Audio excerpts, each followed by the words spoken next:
बात करते हैं कि रिफ्रैक्शन ऑफ लाइट, मतलब लाइट का जो रिफ्रैक्शन होता है अगर ग्लास स्लैब के थ्रू होगा तो क्या फ़र्क पड़ेगा, मतलब ग्लास स्लैब की वजह से क्या क्या चेंजेस आने वाले हैं लाइट की स्पीड में, या फिर लाइट का जो डायरेक्शन है ट्रैवलिंग का कि किस तरफ जा रही थी, इन सब में क्या अंतर आने वाला है, ये आज हम पढ़ने वाले हैं कि ग्लास स्लैब में क्या होता है बेसिकली। इससे पहले के जो टॉपिक्स थे वो सब हमने कवर कर लिए हैं, तो आप चैनल के प्लेलिस्ट पे जाइए और प्लेलिस्ट में जाके आप वहाँ से सारी के सारी वीडियो देख सकते हैं। ठीक है, चलिए बात करते हैं कि कैसे होता है। देखिए सबसे पहले हम पॉइंट ए की बात करते हैं। मान के चलिए पॉइंट ए से या बी से, ये जो पॉइंट ए बी है यहाँ से कोई भी लाइट जा रही है, दैट मीन्स कि वहाँ से टॉर्च लगाया आपने इधर से ए की तरफ से और टॉर्च लगा के आपने लाइट को भेज दिया। अब लाइट जा रही है तो इसका मतलब ये कौन सी लाइट है, इंसिडेंट रे। कौन सी लाइट है, इंसिडेंट रे। अब ये इंसिडेंट रे जाएगी और जैसे यहाँ ग्लास स्लैब पे टकराएगी, यहाँ पे दो केसेस बनेंगे। पहले बात सुनिए, पहला क्या रहेगा, जो इसके परपेंडिकुलर, दैट मीन्स कि अगर ये ग्लास स्लैब जा रहा है ऐसे करके तो बिल्कुल इसके परपेंडिकुलर जो लाइन बनेगी उसको हम बोलेंगे नॉर्मल रे।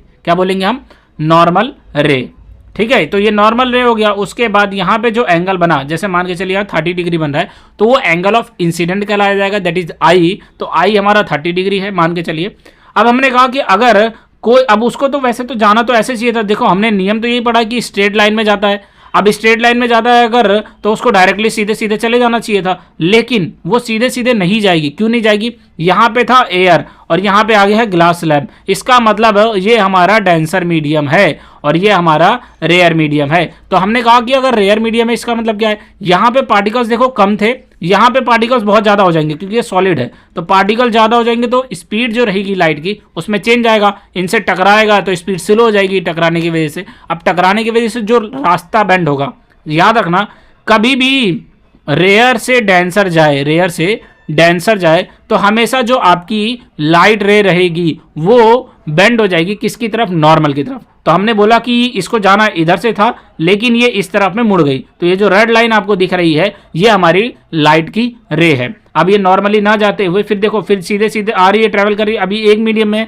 अभी कोई चेंज नहीं आएगा इसके अंदर। उसके बाद जैसे ही इस फेज पे पहुंचेगी, मीन्स एफ पे पहुंचते ही यहाँ पे फिर से इसका मीडियम चेंज हो रहा है। अब मीडियम कैसे चेंज हो रहा है, इस बार डेंसर से रेयर में जा रहा है, ध्यान से देखो। इट मीन्स कि अवे फ्रॉम जाएगा, दैट मीन्स नॉर्मल से थोड़ा सा दूर हो जाएगा। अब देखो उसको तो जाना था ऐसे करके, ठीक है, ये वाली लाइन मान के चलो इधर से जाना था, लेकिन उससे थोड़ा सा दूरी पे ये इस तरफ से गई।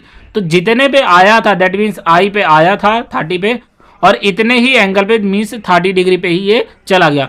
तो आपको सिर्फ इतना याद रखना है कि कोई भी लाइट अगर रेयर से डेंसर में जाती है तो हमेशा ये टूवर्ड्स जाएगी, किसकी तरफ, नॉर्मल की तरफ चली जाएगी। लेकिन अगर वो डेंसर से रेयर में जाती है तो अवे फ्रॉम द नॉर्मल जाएगी, ये बात याद रखना। देखो अब एक्चुअल पाथ हम बात करें तो उसको तो जाना इधर से चाहिए था, ये रहा, लेकिन वो गया इधर से। इसी को हम बोलते हैं रिफ्लेक्शन ऑफ लाइट, मतलब रिफ्रैक्शन हुआ है लाइट का। तो ये किसके अंदर था, हमारा एक ग्लास स्लैब के अंदर। इसमें याद रखना डी का मतलब होता है लैटरल डिस्प्लेसमेंट, आई का मतलब होता है एंगल ऑफ इंसिडेंट, आर का मतलब होता है एंगल ऑफ रिफ्रैक्शन और ई का मतलब होता है angle of emergence. Angle of emergence मतलब जब निकला बाहर वहां से तो कितने एंगल पे निकला।